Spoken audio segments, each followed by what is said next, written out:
Venezuelan drug traffickers, of which there are many. No a la guerra eterna y no a la muerte. দীর্ঘদিন ধরে America ও ভেনেজুয়েলার সম্পর্কে চলছে টানাপোড়েন। এর জেরে বিভিন্ন সময় নানা মন্তব্য আর পদক্ষেপ নিচ্ছেন আমেরিকার প্রেসিডেন্ট ডোনাল্ড ট্রাম্প। এবার সেই ধারাবাহিকতায় ভেনেজুয়েলার আকাশসীমা পুরোপুরি বন্ধ বলে বিবেচনার আহ্বান জানালেন তিনি। স্থানীয় সময় শনিবার ট্রুথ সোশ্যালে দেয়া পোস্টে ট্রাম্প বলেন, সব এয়ারলাইন্স, পাইলট, মাদক কারবারি এবং মানব পাচারকারীদের প্রতি আহ্বান থাকবে, অনুগ্রহ করে ভেনেজুয়েলার উপরের এবং আশপাশের আকাশপথকে পুরোপুরি বন্ধ বলে বিবেচনা করুন।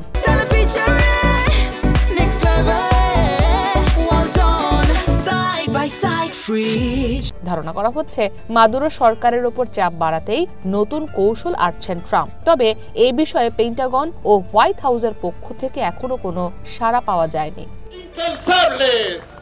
এদিকে ট্রাম্পের এমন আহ্বানকে ঔপনিবেশিক হুমকি বলে অভিযোগ করেছেন ভেনেজুয়েলার প্রেসিডেন্ট নিকোলাস মাদুরো। দেশটির পররাষ্ট্র মন্ত্রণালয়ও একে ভেনেজুয়েলার জনগণের বিরুদ্ধে আরেকটি অযৌক্তিক এবং অবৈধ আগ্রাসন হিসেবে অভিহিত করেছে।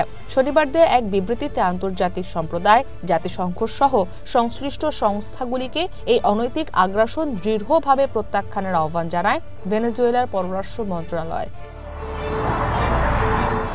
এর আগে মাদক পাচার রোধে দেশটিতে স্থল অভিযানের হুমকি দিয়েছিলেন প্রেসিডেন্ট ট্রাম্প। তার অভিযোগ, অবৈধ মাদক সরবরাহ করে আমেরিকার নাগরিকদের হত্যা করছে মাদুরো সরকার। সেপ্টেম্বর মাস থেকে ক্যারিবীয় অঞ্চলে আমেরিকার বিপুল সামরিক বাহিনীর সদস্য মোতায়েন করা হয়েছে। হামলা চালানো হচ্ছে একের পর এক নৌযানে।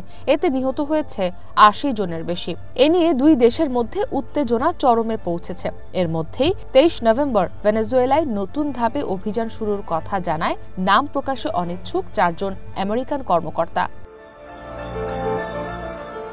সম্প্রতি আমেরিকার ফেডারেল এভিয়েশন অথরিটি FAA ভেনেজুয়েলার মাইকেতিয়া আন্তর্জাতিক বিমানবন্দরে পরিচালিত আন্তর্জাতিক ফ্লাইটগুলোর জন্য সতর্কতা জারি করে।